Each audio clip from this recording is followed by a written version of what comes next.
అది కూడా election commission guidelines ప్రకారం ఎలక్షన్ కమిషన్ మార్చమంటేనే. సో ఇవన్నీ కూడా ఒక్కసారి మనం కూడా అర్థం చేసుకోవాలి.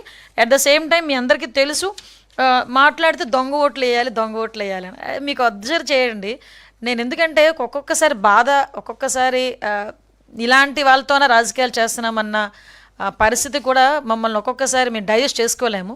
ఎందుకంటే లాస్ట్ కుప్పం ఎలక్షన్స్ దగ్గర నుంచి, తిరుపతి బై ఎలక్షన్స్ దగ్గర నుంచి, మనకి ఎమ్మెల్సీ గ్రాడ్యుయేట్ ఎలక్షన్స్కి కూడా మనం అబ్జర్వ్ చేసుకుంటే, గ్రాడ్యుయేట్ కాని వాళ్ళని 10th క్లాసు చదివి ఫెయిల్ అయిన వాళ్ళని కూడా ఆ రోజు ఓట్లు వేయడానికి బస్సుల్లో దింపిన సందర్భాన్ని నేను ఈ టైంలో గుర్తు చేయాలి. అటువంటి సంఘటనలు ఇక్కడ ఎక్కడా జరగలేదే, ఎక్కడ కూడా కనీసం ఒక్క ఓటు కూడా గల్లంత అవ్వలేదే. మీరు ఒక్క ఓటు గల్లంత అయిందని చెప్పి చూపించమనండి, ఎక్కడ ఒక్క ఓటు కూడా గల్లంత కాలేదు. యాజ్ పర్ గైడ్లైన్స్ ప్రకారం, ఎలక్షన్ కమిషన్ గైడ్లైన్స్ ప్రకారం వచ్చిన ఓటర్లు అందరూ అందులోనే ఉన్నారు. మేము ఓటర్లను ఎక్కడ ప్రలోభ పెట్టలేదు. ఈరోజు నిజంగా పులివెందులలోని ఓట్లు వేయటానికి వాళ్ళకి ప్రజాస్వామ్యబద్ధంగా వాళ్ళకి నచ్చిన వాళ్ళకి ఓటేయడానికి ఈరోజు సిద్ధంగా ఉన్నారు. వాళ్ళు కూడా ఆలోచిస్తున్నారు. ఒక బాబాయిని చంపిన వాడికి మేము ఓటేయాలా, అతను ప్రపోజ్ చేసిన ఆ వ్యక్తికి మేము ఓటేయాలా అన్నది కూడా వాళ్ళు ఆలోచిస్తున్నారు. మొన్న రాఖీ పండుగ అయింది, 2 చెల్లెళ్ళు ఉన్నారు. 2 చెల్లెల్లోనూ కూడా ఒక చెల్లి కూడా వెళ్ళి రాఖీ కట్టే పరిస్థితి కూడా కనిపించలేదంటే, ఆ చెల్లెల్నే భయపెట్టే పరిస్థితిలో ఉన్న వ్యక్తి, బలపరిచిన వ్యక్తికి మేము ఓటేయాలన్న ఆలోచనలో పులివెందుల ప్రజలు కూడా ఉన్నారు. ఈరోజు మనం ఆలోచన చేసుకుంటే, అంటే తల్లి మీద చెల్లి మీద కూడా ఆస్తి కోసం కోర్టుకి ఎక్కిన మనిషికి మనకి ఏం న్యాయం చేస్తాడని అతను బలపరిచిన వ్యక్తికి ఓటేయాలన్న ఆలోచనలో వీళ్ళు కూడా ఉన్నారు. అంటే నేనేమంటానంటే, ఇప్పుడు మీరు కూడా అబ్జర్వ్ చేసుకోవాలి ఒకసారి. మనం ఈరోజు ప్రజాస్వామ్యబద్ధంగా పనిచేస్తున్న ఇప్పుడు జరుగుతున్న ఈ ఎన్నికల్లో అవి ఇవి జరుగుతున్నాయని ఊహాగానాలు చేసేసి ఎక్కడెక్కడో అంటే మేము గవర్నర్ని కలుస్తాం, కలవండి, మంచిదే, మీకున్న హక్కు ప్రకారం మీరు గవర్నర్ గారిని కలవాలి, గవర్నర్ గారికి రిప్రజెంటేషన్ ఇవ్వండి, ఫ్యాక్ట్లు మాట్లాడండి. బయటకు వచ్చి కూడా ప్రజల్ని మభ్యపెట్టే విధంగా మాట్లాడొద్దు. మీరు మాట్లాడిన ప్రతి దానికి సమాధానం మా దగ్గర ఉంది. మళ్ళీ చెప్తున్నా, ఎలక్షన్ బూతులు మార్చారని నాకు విషయం ఏంటంటే, అవినాష్ రెడ్డి గారు కూడా చదువుకున్నారు, ఎన్నిసార్లు ఎంపీ చేశారు, ఆయనకి ఎలక్షన్ రూల్స్ తెలుసు. పోలింగ్ బూత్ మార్చడంలో ఎవరి ప్రమేయం ఉంటుందన్న సంగతి ఆయనకి కూడా తెలియాలి. జగన్మోహన్ రెడ్డి గారు ఎంపీగా చేశారు, ఒక సీఎం చేసిన వ్యక్తికి ఎలక్షన్ పోలింగ్ బూతులు మార్చాలంటే ఏం చేయాలి, ఎలా జరుగుతుందన్న సంగతి తెలియదా? ఈరోజు వచ్చి కూటమి ప్రభుత్వం మీద బురద జల్లేదానికి విపరీతమైన ప్రయత్నాలు చేస్తున్నారు. నేను ఒకటే చెప్తున్నానండి, ఈరోజు ప్రజాస్వామ్యబద్ధంగా జరుగుతున్న ఈ ఎలక్షన్లో కంపల్సరీగా ప్రజలందరూ కూడా స్వచ్ఛందంగా బయటకు వచ్చి వాళ్ళు నచ్చిన వ్యక్తికి ఎన్నుకోవడానికి సిద్ధంగా ఉన్నారు. అట్ ద సేమ్ టైం మీ అందరికీ తెలిసిందే, ఈరోజు జగన్మోహన్ రెడ్డి గారికి పాస్ట్ ఎక్స్పీరియన్సెస్ కొన్ని ఉంటాయి. అంటే ఇలా చేశాం కదా, మళ్ళీ ఇలా చేస్తారేమో అన్న ఎక్స్పీరియన్సెస్ కొన్ని ఉంటాయి. దాని నేపథ్యంలో ఆయన ఎక్కువగా దాన్ని ఏమంటారంటే ఎగ్జాజరేట్ చేసి చెప్తున్నాడు అనమాట. ఆయన అంటే దొంగ ఓట్లు అప్పట్లో తీసుకొచ్చి ఓట్లు వేయించిన ప్రయత్నం చేసింది, ఓట్లు వేయించింది ఆయనే, ఆ నామినేషన్లు చింపించింది ఆయన. సీఎంగా ఉండేటప్పుడు, జగన్మోహన్ రెడ్డి సీఎంగా ఉండేటప్పుడు నామినేషన్లు కూడా జరిగిపోయి చాలామందిని కొట్టారు, హత్యా ప్రయత్నాలు చేశారు, బెదిరించారు, ప్రలోభ పెట్టారు. ఇవన్నీ జగన్మోహన్ రెడ్డి తాలూకా నైజాలు. మేము ఈరోజు ప్రజాస్వామ్యబద్ధంగా ఎలక్షన్స్ నిర్వహిస్తున్నాం, దీనిలో ఎటువంటి అపోహలు పడాల్సిన అవసరం లేదు. ప్రజలందరూ స్వచ్ఛందంగా, పులివెందుల ఒంటిమెట్టలో ఉన్న ప్రజలందరూ కూడా స్వచ్ఛందంగా వచ్చి వాళ్ళకి నచ్చిన వ్యక్తికి ఓటేసుకునే హక్కు, ఆ అవకాశం కూడా గవర్నమెంట్ కల్పిస్తుంది. దానికి సంబంధించిన భద్రతా చర్యలు అన్నీ కూడా తీసుకున్నాం. ఎక్కడ కూడా ఎటువంటి ఇన్సిడెంట్స్ జరగకుండా మేము అన్ని ప్రికాషన్స్ తీసుకున్నాం. ఏమని సార్ దౌర్జన్యాలు అంటే నాకు అదే అర్థం కానిది ఏంటంటే, అసలు ఈ దాడులు చేయటం, దౌర్జన్యాలు చేయటం వైసీపీ వాళ్ళ డిఎన్ఏ అండి. వైసీపీ వాళ్ళ డిఎన్ఏలో అది ఉంది. దాడి, దౌర్జన్యం, వినాశనం, అవినీతి, ఇదంతా వైసీపీ డిఎన్ఏలో ఉంది. నేను దాని గురించి మాట్లాడలేదు. ఈరోజు ఒకటి ఆలోచించండి, ఈ దాడులు జరుగుతున్నాయి, ఇవి జరుగుతున్నాయి, అవి జరుగుతున్నాయి అని చెప్పేదానికి ఎలక్షన్ కమిషన్ కూడా చూస్తుంది. ఎలక్షన్ కమిషన్కి ప్రతి ఒక్కటి తెలుసు. మీరు ఎవరి మీదైనా కంప్లైంట్ పెడితే కంప్లైంట్ మేము తీసుకుంటున్నాం, కంప్లైంట్ మీద మేము కేసు ఫైల్ చేస్తున్నాం, అన్నీ కూడా క్లియర్గా జరుగుతున్నా కూడా అక్కడ అంటే నాకు అర్థమైంది ఏంటంటే, పులివెందుల్లో ఒక ఓటమి భయం అనేది వైఎస్ఆర్సీపీకి పట్టుకుంది. సో దాన్ని బేస్ చేసుకుని బయటికి ఏదో జరిగిపోతుంది అక్కడ అన్నది చేస్తున్నారు. మీరు అబ్జర్వ్ చేశారో లేదో, ఆయన 11 సీట్లు పడిపోయిన వెంటనే ఏమన్నా ఈవీఎంలు తప్పన్నాడు. అంటే ఏదో రకంగా ఎవరో ఒకరి మీద నెపం నెట్టాలి. సో ఈరోజు మేమున్నాం కాబట్టి, కూటమి ప్రభుత్వం ఉంది కాబట్టి కూటమి ప్రభుత్వం మీద నెపం నెట్టున్నారు. ఇవ్వనేయండి. నేను అడుగుతా ఉన్నా ఇదే చంద్రబాబు నాయుడు, అయ్యా చంద్రబాబు, నీకు ప్రజలు ఓటేస్తారని నమ్మకం ఉన్నప్పుడు, నువ్వు నిజంగానే మంచి చేశావు అని చెప్పి నిజంగా నువ్వు అనుకుంటే ఎందుకు ఇవన్నీ చేయాలా? నువ్వు ప్రజలకు మంచి చేయలేదని నీకు తెలుసు కాబట్టి, ప్రజలు నీకు ఓటు వెయ్యరు అని నీకు తెలుసు కాబట్టి, ప్రజాస్వామ్యబద్ధంగా ఎన్నిక జరిగితే నీకు ఓట్లు పడవు అని నీకు తెలుసు కాబట్టి ఈ స్థాయిలో దౌర్జన్యానికి దిగుతూ ఉండవు. 2017లో కూడా మీ అందరికీ గుర్తుండే ఉంటుంది, నంద్యాల బై ఎలక్షన్స్ జరిగినాయి. కరెక్ట్గా 2019 జనరల్ ఎలక్షన్స్కు 1.5 ఇయర్ ముందు, నా పాదయాత్ర స్టార్ట్ కాక మునుపు నంద్యాల బై ఎలక్షన్స్ జరిగినాయి. అప్పుడు కూడా ఇదే మాదిరిగానే నంద్యాల బై ఎలక్షన్స్ కూడా మైక్రో మేనేజ్మెంట్ చేసినారు.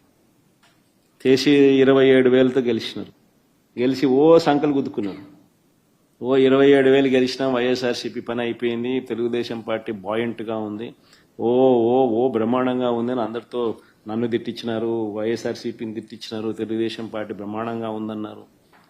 కరెక్ట్గా 1.5 ఇయర్ తర్వాత అదే నంద్యాలలోనే 35,000తో గెలిచినాం వైఎస్ఆర్సీపీ. రాష్ట్ర వ్యాప్తంగా కూడా చంద్రబాబు నాయుడు భూస్థాపితం చేసినారు ప్రజలంతా. ఎక్కడైనా కూడా ప్రజాస్వామ్యంలో ప్రజలకు మంచి చేసి ఓట్లు అడిగితే, ప్రజలు మనస్ఫూర్తిగా ఆ ఓట్లు వేస్తే 4 కాలాలు వర్ధిల్లుతారు. ఈ మాదిరిగా దౌర్జన్యాలు చేస్తే ఆ దౌర్జన్యాలంతా కూడా టెంపరీగా మీకు ఏదైనా ఉపయోగపడతాయేమో కానీ చివరికి వచ్చేసరికి కన్ను మూసుకొని కళ్ళు తెరిచేసరికి 1.5 ఇయర్ అయిపోయింది. అప్పుడే కన్ను మూసుకొని కళ్ళు తెరిచేసరికి మరో 3 ఏళ్ళు కూడా అయిపోతాయి.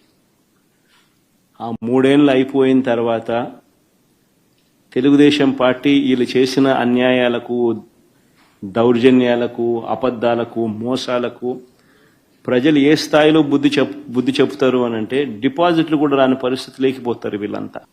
ఇది వాస్తవం. జరగబోయేది కూడా ఇదే.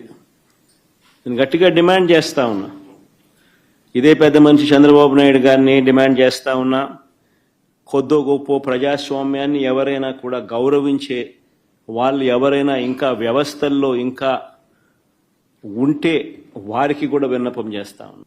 ప్రజాస్వామ్యాన్ని కాపాడుకునే కార్యక్రమం చేయకపోతే, ప్రజాస్వామ్యం ఒక్కసారి చెయ్యి జారిపోతే నక్సలిజం అక్కడి నుంచే పుడుతుంది. ఒక డేంజరస్ సిమ్టమ్కు, డేంజరస్ పరిస్థితులకు మీరు పునాది వేస్తూ ఉన్నారు. ఇప్పటికన్నా కళ్ళు తెరవండి. జరిగిన 2 ఎన్నికలను రద్దు చేయండి. ప్రజాస్వామ్యబద్ధంగా సెంట్రల్ గవర్నమెంట్ ఫోర్సెస్ చేత వాళ్ళ ఆధ్వర్యంలో ఎన్నికలు జరిపించండి. ప్రజలు ఎవరికి ఓటు వేస్తారో ఒక ఛాలెంజ్గా తీసుకోండి. చంద్రబాబు నాయుడు గారికి గట్టిగా హితవు పలుకుతా ఉన్నా, మీరు చేస్తూ ఉన్నది చాలా అంటే చాలా దౌర్భాగ్యమైన పని. తప్పుడు పునాదులకు మీరు వేస్తూ ఉన్నారు, తప్పుడు పునాదులు వేస్తూ ఉన్నారు. ఇది రేపొద్దున వృక్షం అవుతుంది. మీరు చేసే ప్రతి పని మీకు చుట్టుకుంటుంది. మీరు గ్రామాలలో ఈరోజు మీరు తీసుకొచ్చే ఈ కక్షలు, కార్పణ్యాలు, ఈ మాదిరిగా చేయడాలు, దుర్మార్గాలు, ఇవన్నీ కూడా రేపొద్దున మీకు చుట్టుకుంటాయి. ముఖ్యమంత్రిగా ఉన్నావు, నీ జీవితానికి బహుశా ఇది ఆఖరి ఎలక్షన్ కావచ్చు. రామకృష్ణ అని అనుకునే ఈ వయసులో కనీసం ఆ మాటలన్నా అనుకుంటే పుణ్యమన్నా వస్తుంది. ఈ మాదిరిగా చేస్తే నరకానికే పోతావు. ఇప్పటికైనా మార్పు తెచ్చుకో చంద్రబాబు అని హితవు పలుకుతా ఉన్నా. జాయిన్ అనే దానికి మీనింగ్ ఏంది? What is the meaning and definition of joining? State election commission ముందర మాకున్న అభ్యంతరాలను, జరిగిన అన్యాయాలను సవివరంగా వివరించినాం. ఇన్ఫ్యాక్ట్ దేశంలో కల్లా ఎక్కడన్నా బిగ్గెస్ట్ అనామలీ ఎక్కడన్నా జరిగిందంటే అది రాష్ట్రంలోనే. 12.5% వాళ్ళు ఓటు ముగిసే నాటికి, ఓట్లు కౌంటింగ్ నాటికి percentage of difference highest in the country బహుశా ఆంధ్ర రాష్ట్రంలోనే జరిగింది. 12.5%, అంటే దాదాపుగా 48 లక్షల ఓట్లు. ఆ స్థాయిలో జరిగినప్పుడు అది ఎలక్షన్ కమిషన్కి మన ప్రజెంటేషన్లో మా వాళ్ళంతా పోయి ఇచ్చినాం.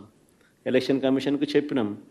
వాళ్ళు ఇప్పుడు ఇంటెన్సివ్ సర్ అనే అది ఉంది కదా, స్టేట్ ఇంటెన్సివ్ ఏంటి సార్ అంటే ఇంటెన్సివ్ రివిజన్ ఏదైతే ఎక్సర్సైజ్ ఉందో అది ఆంధ్ర రాష్ట్రంలో కూడా మేము చేస్తాము అని చెప్పి కూడా సానుకూలంగా చెప్పినారు. కానీ at the end of the day అన్ఫార్చునేట్గా ఏం చేయగలుగుతాం? ఏదైనా కానీ ఈ రాహుల్ గాంధీ అనే వ్యక్తి ఏదైతే చెప్తా ఉన్నారో, ఎందుకు ఈ రాహుల్ గాంధీ అనే వ్యక్తి ఆంధ్ర గురించి ఎందుకు మాట్లాడడం లేదు చెప్పు? చంద్రబాబు నాయుడుతో హాట్ లైన్లో టచ్లో ఉన్నాడు కాబట్టి మాట్లాడడం. ఎందుకు కూడా ఈ Andhra in charge national spokesperson మనిషివాడు అమానిక్యం ఠాకూరా అడేపొద్దన్న చంద్రబాబు నాయుడు గురించి మాట్లాడినాడా? ఏపొద్దన్న ప్రజాస్వామ్యాన్నిలో ఇంత కూనీ చేస్తా అంటే ఆయన క్వశ్చన్ చేసినాడా? చంద్రబాబు నాయుడు ఇన్ని స్కాములు చేస్తున్నాడు, కంటి ముందర కనపడుతుంది. యా వీధికి పోయినా బెల్ట్ షాప్ కనపడుతుంది, యా పక్కకు తిరిగినా పర్మిట్ రూమ్ కనిపిస్తుంది. ఎంఆర్పి రేట్ల కన్నా ఎక్కువ రేటుకి అమ్ముతున్నారు. యా రోజైనా మాట్లాడినాడా? మన గురించి నా గురించి మాట్లాడతాడు. ఎందుకు చంద్రబాబు నాయుడు గురించి ఎందుకు మాట్లాడు? కారణం hot line Chandrababu Revanth Congress high command, అంతే కదా.